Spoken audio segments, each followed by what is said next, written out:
Let's get to our top story here this morning as well. Corporate America is warning President Trump against sweeping trade action against China, saying tariffs could raise consumer prices, increase business costs, and hurt the stock market. Tariffs and protectionism will be high on the agenda as financial leaders and central bankers meet at the G20 in Buenos Aires. Let's get more from Bloomberg editor Jodi Schneider. And Jodi, just talking about how companies and lawmakers are responding to this right now, and what does this mean for them? I mean, is it more of a pause here as we kind of wait to see what the clarity is and how big, in fact, these tariffs are going to be on China? Yeah, they're concerned about the additional effects after steel and aluminum tariffs of additional tariffs on China.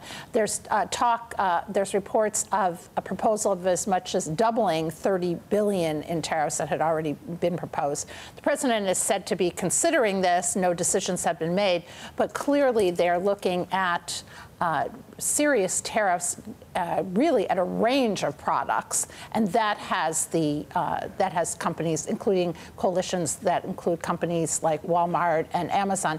They're very concerned about the effect that this would have on consumer prices and then their stock prices, and really ripple through the economy. They say this could undo the beneficial effects of the tax cuts that were passed at the end of last year. Yeah, these reports in the Washington Post saying the president wants to double what Robert Lighthizer had recommended earlier. So what are we exactly talking about here when it comes to certain sectors and products?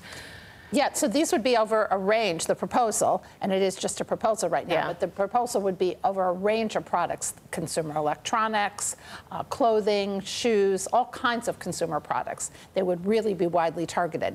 And the administration, of course, is considering this as punishment for what they view as intellectual property abuses by China. You know, Jodi, why did Treasury Secretary Mnuchin, though, take heat at the G20 meetings in Argentina? It was already kind of expected to be a frosty reception for him. Yeah, frosty is sort of an understatement.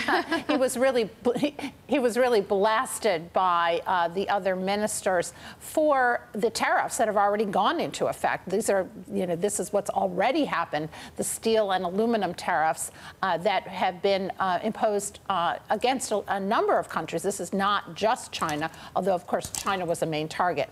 The other ministers said this is really upending international trade rules that are there for a reason, and that the U.S.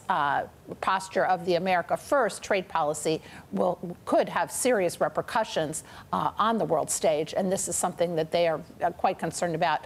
The U.S. defended the actions, but clearly it was a very chilly reception.